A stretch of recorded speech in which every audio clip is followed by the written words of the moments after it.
Hello there! This is an astrological forecast for Virgo for the month of July 2010. And this also applies if you have a Virgo ascendant.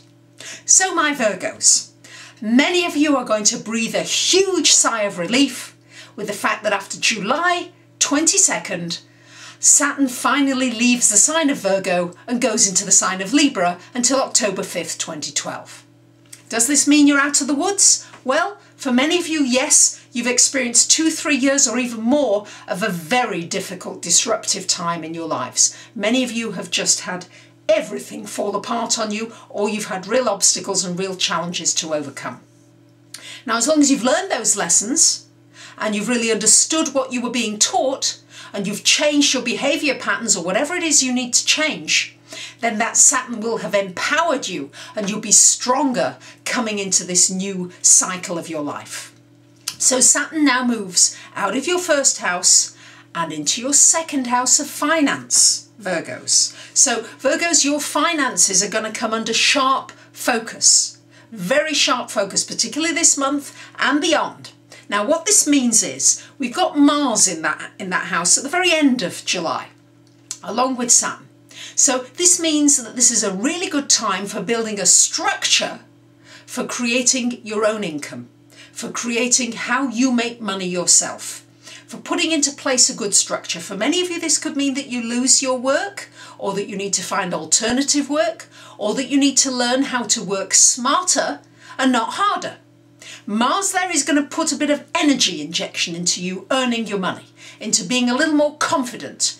The Saturn energy sometimes makes you a little reticent and also not so confident about your energies. So these two together will probably mean that your energies will come and go. There will be days when you feel like putting yourself out there and days when you feel like hiding. But that often is a generality for you Virgos. In many ways happens generally, because for the most part Virgos, you're fairly shy. You do need that quiet time to yourself. For the first 3 weeks of the month we've got Sun Mercury in your 11th house. So this is still going to be quite a social time for those of you that want to do social things, join groups, organisations, go dancing with people you like, do things with people on a team together, do a lot of teamwork. First 2 or 3 weeks of the month, great time for doing that. After that, it's a more introspective time for you, Virgo. It's a time for you to think about this year, because you will be coming up to your birthdays very soon, and it's a time for you to think about it, what you've accomplished, what's happened, what's been good, what's been less than good, and to really think about it. To deal with issues from your past, to make closure with issues from your past, if there are still tentacles of things hanging out there, to make peace with it, and then be ready for when your birthdays come up to move into a whole new phase of your life. So I'm seeing some new things coming up for Virgos, as long as you can be patient with yourselves and be ready to build up that self-confidence, because for many of you, your self-confidence has been affected quite adversely. Pluto in the 5th house, great time for creativity this month. Great time for doing anything entrepreneurial. Not the best time for doing anything too speculative.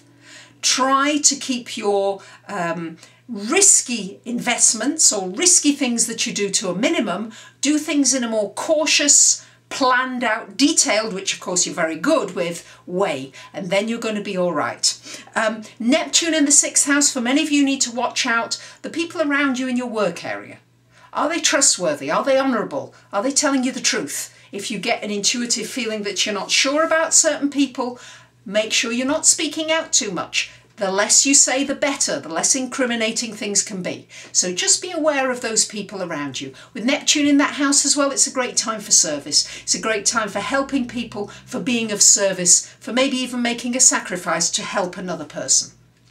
With Jupiter-Uranus transiting that 8th house of finances, along with Saturn and Mars in the 2nd house of finances, there's a big focus on finance for you this month, Virgo. Huge focus on your money. So there's a potential of somebody helping you financially. Could be a family member, could be a grant, could be sponsorship, could be something where you're going to get some help. It could also mean that suddenly there are some changes in your financial situation that you're going to have to adapt and deal with very, very quickly. So finances are very much under the spotlight this month, and to the best of your ability, try to get control of everything. Your debts, if you're in debt, and your assets, try to protect them if you have serious assets. So there you have it, Virgo, a mixture of out and money and finance and doing things that you really enjoy, and also some inward reflective thinking for this month.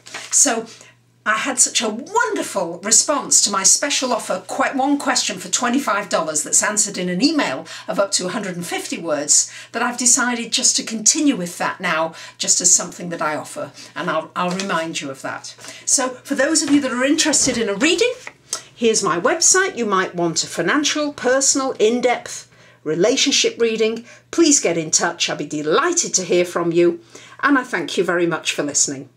Bye for now.